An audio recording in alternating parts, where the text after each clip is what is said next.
Hi there, you're listening to What Are You Going to Do With That? The podcast that introduces you to the young researchers and the guests of the Minerva Center for the Rule of Law under Extreme Conditions at the University of Haifa. My name is Danni, and I'm a PhD candidate here at the university. Looking at me from her side of the screen is Dr. Ile Kermel Schiffman. This episode 2 is recorded online as the university is closed due to the corona crisis. Ile, am I saying that right? Right. You're saying it right. Very good. Holds a BA in Sociology and Education from the University of Jerusalem and an MA in Gerontology from the University of Haifa. She just successfully completed her PhD on advanced care planning of elderly persons with dementia, also at the University of Haifa.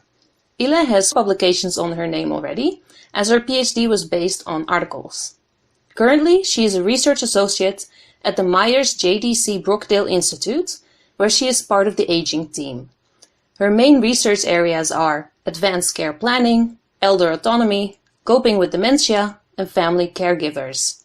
Interestingly enough, one of the articles published in Archives of Gerontology and Geriatrics is titled Knowledge Regarding Advanced Care Planning, a Systematic Review.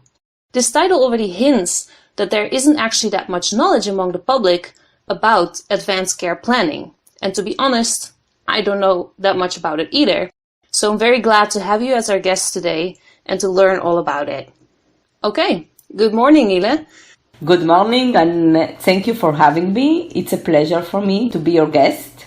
I have to say that I'm not used to chatting with my guests this early in the morning, but I do understand that this is the most quiet time at your house. So instead of having a drink, I'm going for something stronger this time, which is my cappuccino. What are you having over there? I am also having a coffee. Cheers. Cheers. From far away. I hope to meet you soon in person when this is all over.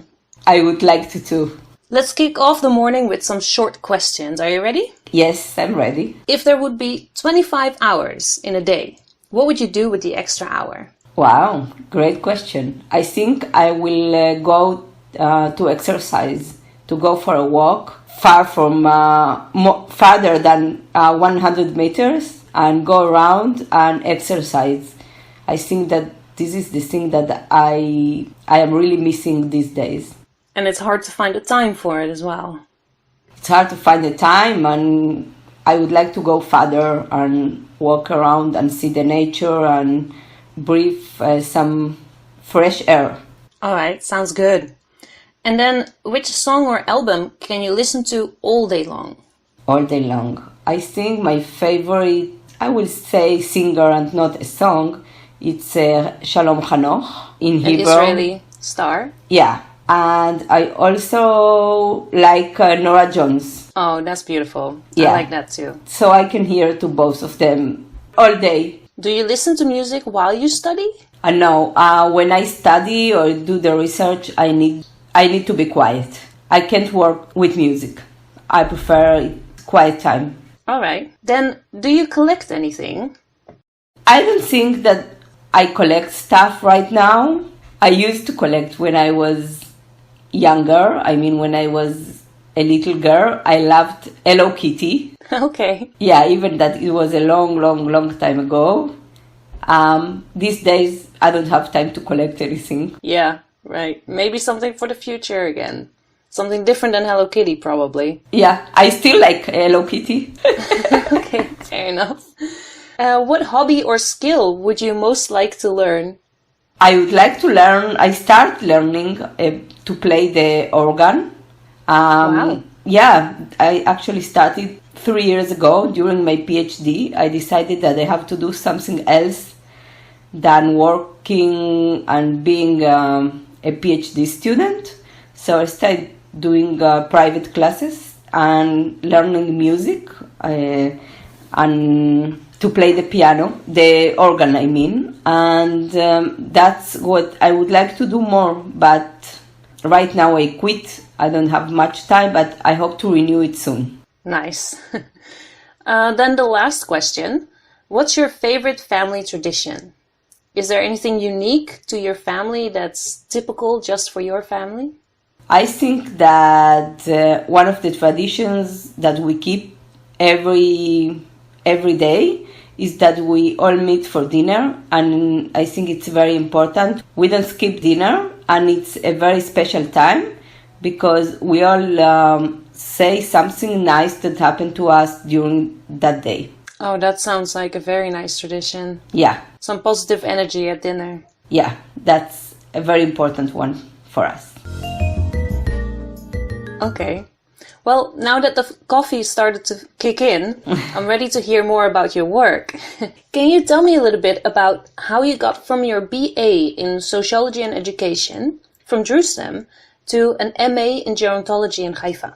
Yeah, so actually I always like people, and I knew that I want to keep studying to do a master, and then my boyfriend, that now he's my husband, showed me an article on the newspaper that says something about the Department of Gerontology at the University of Haifa, and then I started being interested in studying gerontology.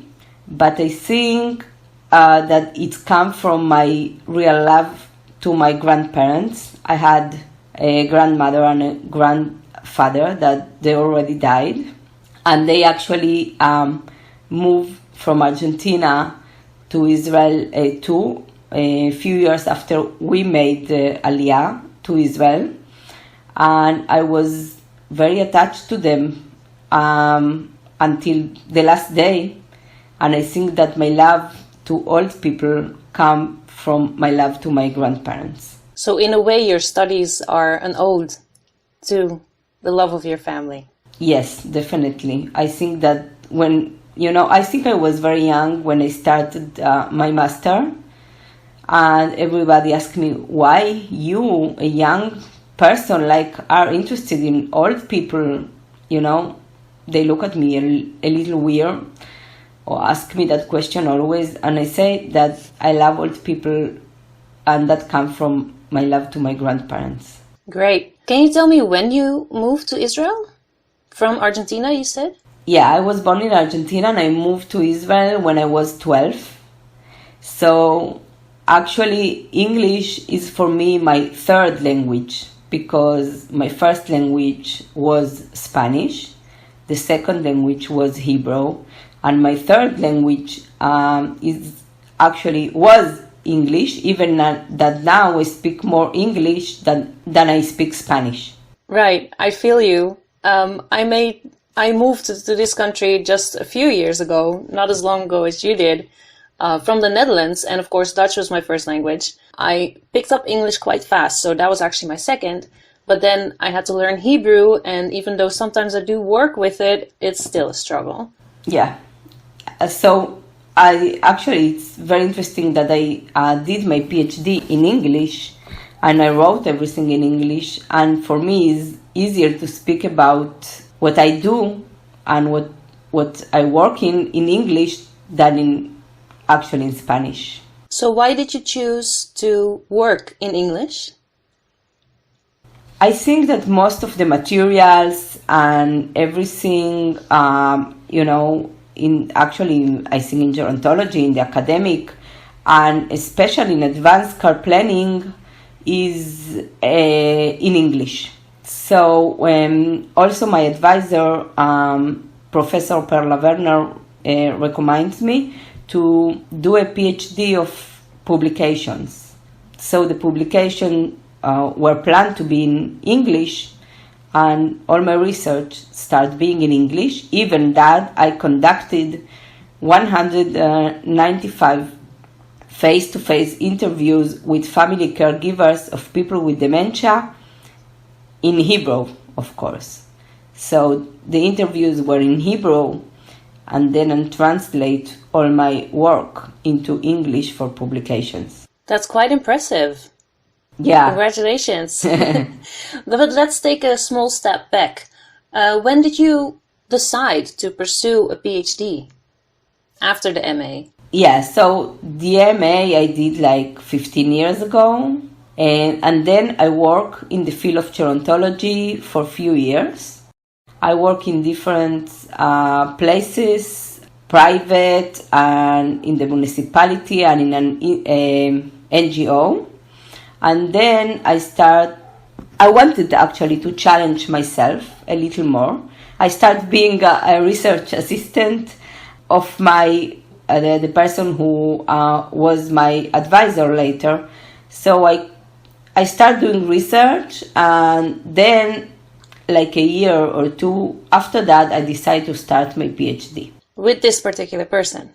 Yes, with her. And I think that it was a process. I didn't like one day decide, yes, let's do it. I started working again in research and thinking about the research, and then I decided to start my PhD. And I think that from the beginning, when I did my master in gerontology, I also say that actually gerontology is something that there is so much research to do.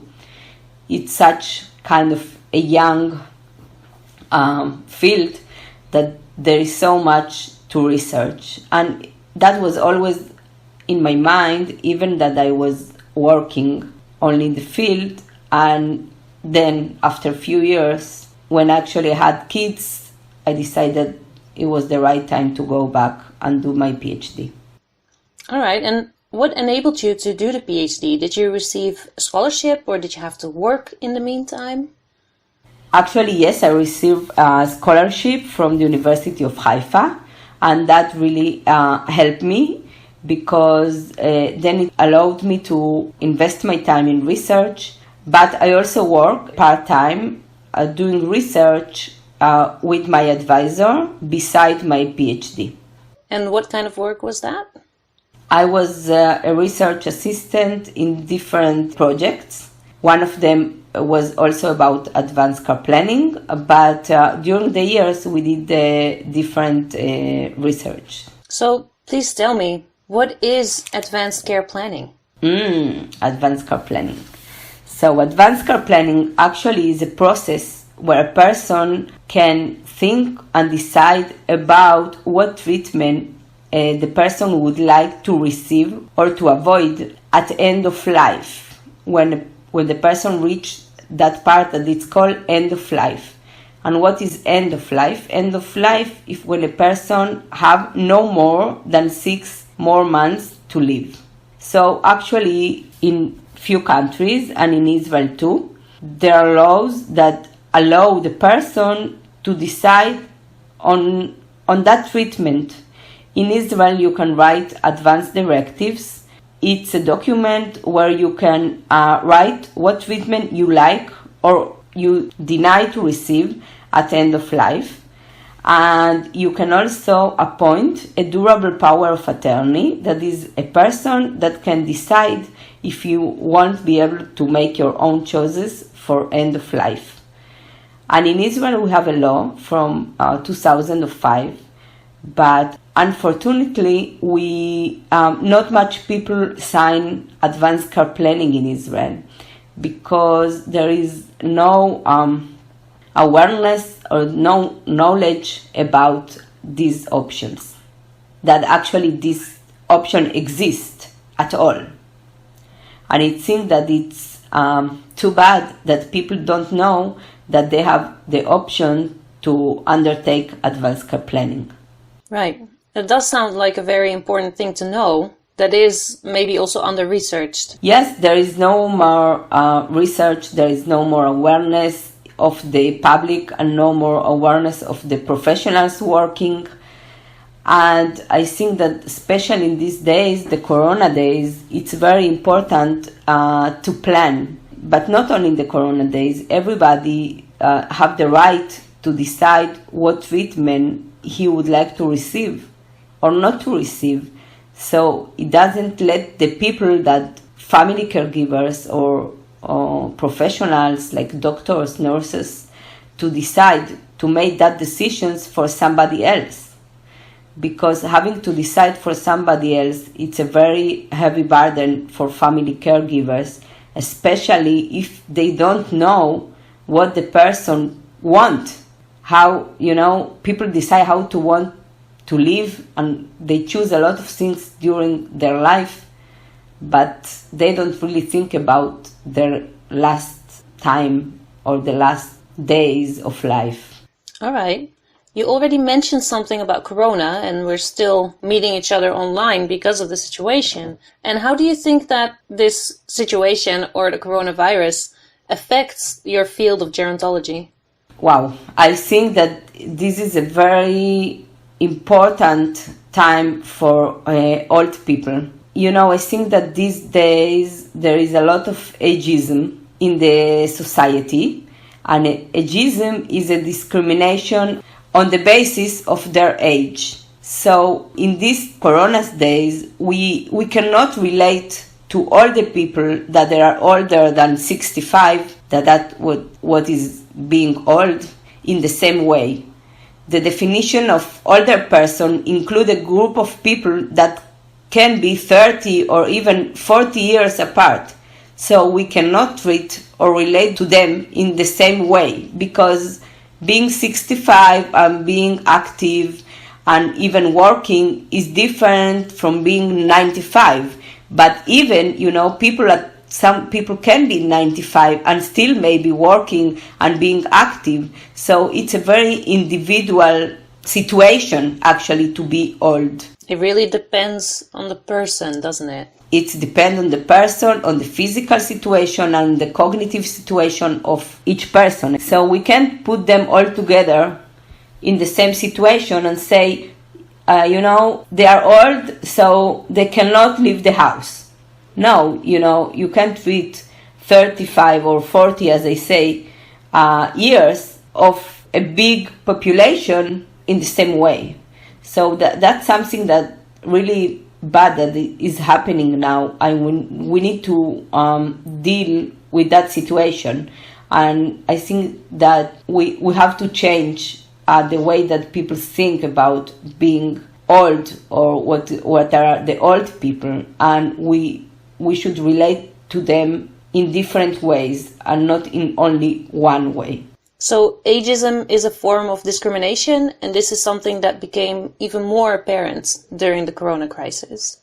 Yes, because I mean the gerontologists, we see the discrimination that is happening just because people past the 65. So just even yesterday, when decided there are going to be ways to start opening of the market and everything, they say that people that they are more than 67, they won't be allowed to work, even if they are fine and healthy and they always were working. Only because they are 67, they cannot go to work right now. If they are healthy and they are used to work, why they need to be home just because of that number? Is this something that you're considering to continue research on? I think, that it's very important to do research at all about aging, but I think that a lot of research and new research we have about the ageism and about the older persons during the Corona time. I think that we will have a lot of new areas of research during these days, but what is not less important is that we need to learn how to treat older person from now, and not to relate to them in the same way. So there are much to do in research and in practice. So can I ask you what your next project is? I work now as a researcher, as you say, in the aging department at the Brookdale Institute. So we are doing a few researchers, and personally I would like to do more research about advanced care planning and the coronavirus and how these affect the decision making of people, or the way that people think about planning their future after the corona or because of the corona time. Okay. And then usually I ask it at the end, but I feel this is the appropriate time to do so. What are you going to do with that? I think that I would like to promote more research, as I said, about advanced care planning, but I also would like to teach and to explain everybody about advanced care planning and how important it is to plan and to make decisions for yourself. Because when you ask somebody what is more important, money or health, so most of the people will say to you, of course, that health, right? But then when you ask what did you plan, and they say some people have wills, but only few people have advanced care planning, or what we call it living wills, that it's about the health. So people, if they plan something, they plan about their money, but they don't plan about their health. And where is that option that they can decide what the treatment they would like to receive at the end of life? It's so important, because that should reflect everybody's values and preferences. And actually, people don't write, but they even don't speak about it. So even family caregivers that were very close persons don't know what are their preferences. That's about advanced care planning. But also, I think that it's very important to teach about old people and what is older people. What are the older people? There are so many fields that gerontology should be studied, should be teaching. Like, I think that in every field, gerontology should be explained, because this is such a huge part of the population, and everybody should know how to treat or know something about aging. So you'd also like to continue teaching? Does that mean that you're pursuing an academic career? Right now, as I say, I'm doing research at the Brookdale Institute, and I also would like to teach. I don't know where, and I just finished my PhD like 2 weeks ago. So congratulations. Thank you. I'm very happy about it, and I will see. Okay, sounds good. I want to go a little bit back again and ask you about the publications of the PhD, because my PhD is focusing on the writing of a dissertation. Can you tell me a little bit more about what some of the most important requirements were for the article PhD, and something about publishing? Do you have any tips for others who would like to try this kind of PhD? Yeah, so for me, publishing, it was a long process. I think that actually the PhD is a special journey. And my first publication was a systematic review that I did it, I think, in the second year of my PhD. It took me about a year to do that research, and I started doing it, and then I published. Actually, the first one was very easy to publish. Maybe it was important methodology and topic, and I published it in the first journal that I applied. So, and there were hardly some minor comments, so it went really fast, the publication, but the process was very long. And I think it's very important to do at least once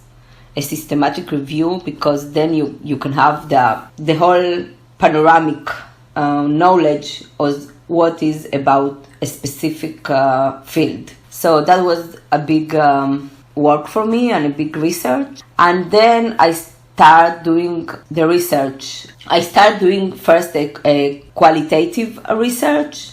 That was what the first step of the research after the systematic review. And then I built the questionnaire for the third part of the research.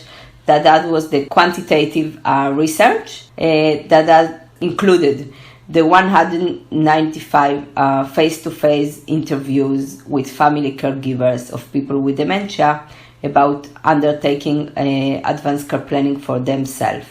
And the second publication was about the qualitative research, and the third publication was about the quantitative research. So actually it showed that was a process from a systematic review, a qualitative research and a quantitative research. And that was actually my 3 publications for my thesis. And then I had to write an introduction and a discussion of the 3 papers and put it all together, and all the 3 papers with the introduction and the discussion is my PhD dissertation. And actually the second and the third article were just accepted for publication. One was like a month ago and the second was like a week ago. So I am actually finished with everything. But I think that if you decide that you are going to do publication, so you need to be focused on that from the beginning. I think that the most important things are to plan what you are going to do and to keep believing that that's what you are going to do.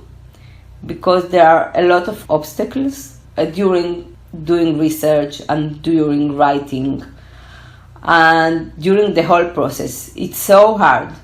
But if you believe that you can do it and you believe in yourself and you also have support from friends, from family, or from important persons, so you can do it. But it's very important to believe that you want to do it and you want to finish it. So when we talk about planning, how much time did you initially plan for your PhD, and how much time did it eventually take you?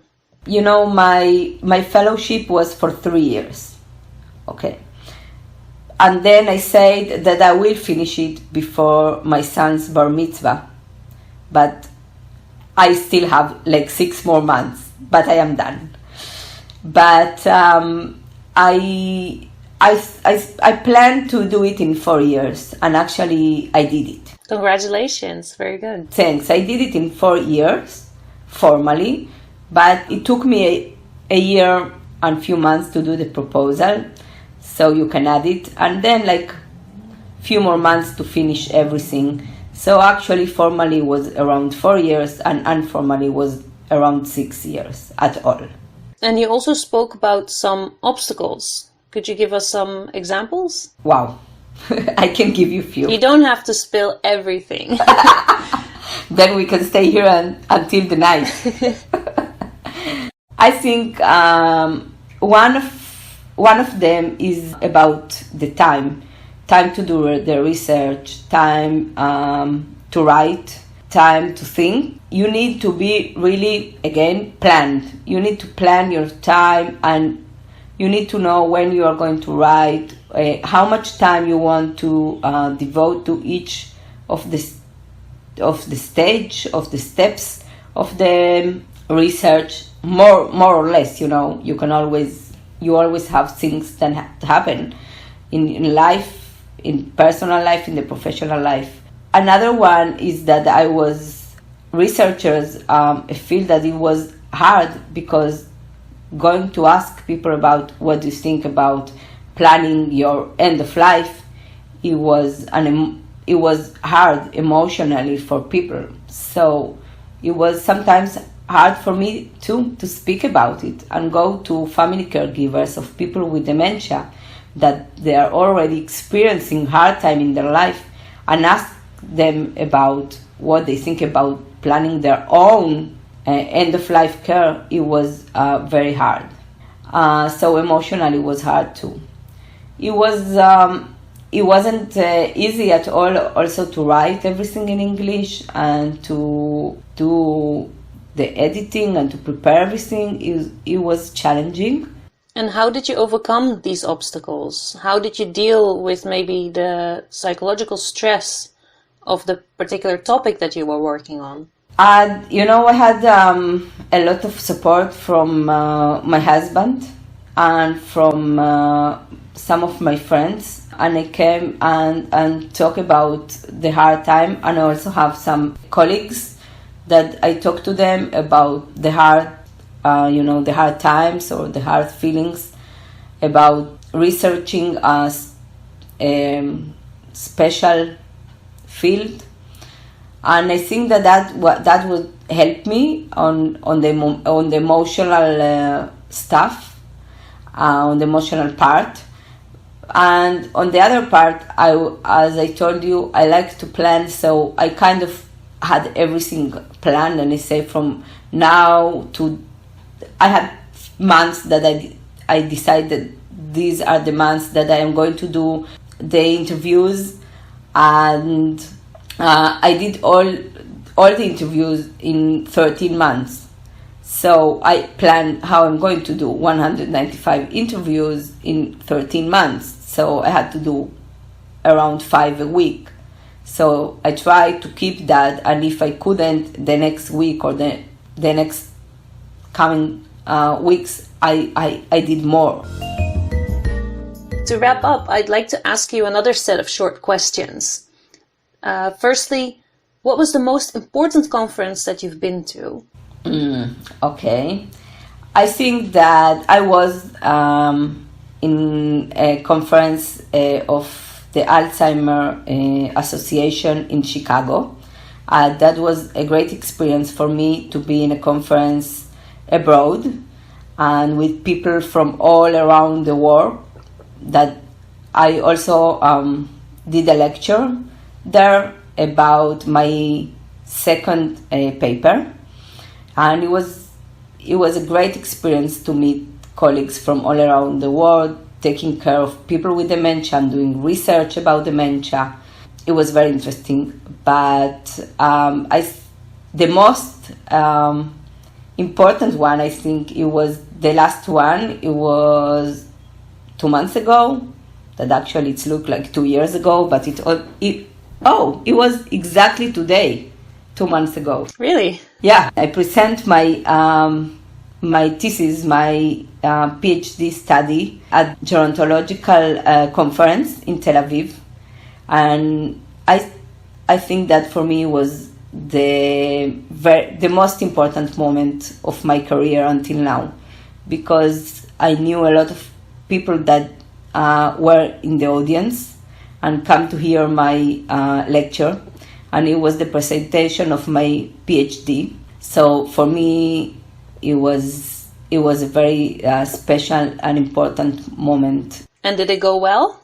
It was excellent. Yeah. Great. Good to hear. All right. Did you apply for multiple scholarships, and which one was hardest to get? So actually, I got the fellowship from the University of Haifa, and I was also working part-time being a research assistant. So I didn't apply for another fellowships during my PhD. Okay. What do you consider to be your best contribution to your field? I think that my contribution is to raise the awareness and the knowledge about the existence of advanced care planning in Israel. I see it as my mission to tell people that there is something that is called advanced care planning, and to tell them about the options and to explain them how to do that. People know that this is my field, and people that I just know called me and asked me how I can do it, how I can write advanced directive, or how we do it. And actually, it's very important to say it here, that it's free. It doesn't cost money to do advanced care planning in Israel. You can do the advanced directives or appointed durable power of attorney, and everything is online and is free from the Ministry of Health. You just write it on Google and you get the forms, and then you need to sign them and send them to the Ministry of Health, and that's it. But too bad that people don't know about it. All right. So you're doing some very important work, bridging not only the research, but also the field in practice. Yeah, I did a research, but for me it's also very important to let the people, the public, family caregivers, and even professionals to learn more about advanced care planning in Israel. Cool. Who has impressed you the most with what they have accomplished? Do you have an idol from the field, more academic-wise? No, there are some researchers that I follow them and I see what they do in the field of advanced care planning, especially, and in aging too. But I can't say that I have one person that I really admire. I don't think that I am that kind of person that I admire somebody. That's all right. But I read some publications and research about people that I follow from advanced care planning. Okay. And then the very last question of today is, how do you relax after a hard day of work? I prefer to relax when I go, or I used to go to the gym. That's a very important time for me, even if it's not at the end of the day. It can be in the afternoon or in the evening, but that was my relaxing time. And now I start doing yoga by myself. That it's kind of funny. It's the first time I do it by myself at home, but that's what I can do these days. In the living room in front of the TV? No, with my phone, sometimes in my room. Oh, okay. Well, we do what we can in this situation, right? Right. Wonderful. We try to relax in these crazy days. Wonderful. Thank you so much for chatting with me today. Thank you. And also a thanks to our listeners. We'll be back with a new episode soon, so keep coming back to the link where you found this one. All right, so yoga, when did you start doing that? I have a book. You won't believe it. I bought it when we lived in Boulder, Colorado, when my husband finished his PhD. And I bought that book. It was, 17 years ago. I never used it. I had it here. All the time? Here, on the back. And then in the Corona days, I went to look for something and I found the yoga book from Boulder, Colorado. I took it out and I started doing yoga by myself. It was meant to be. Yeah, one day after 16 years.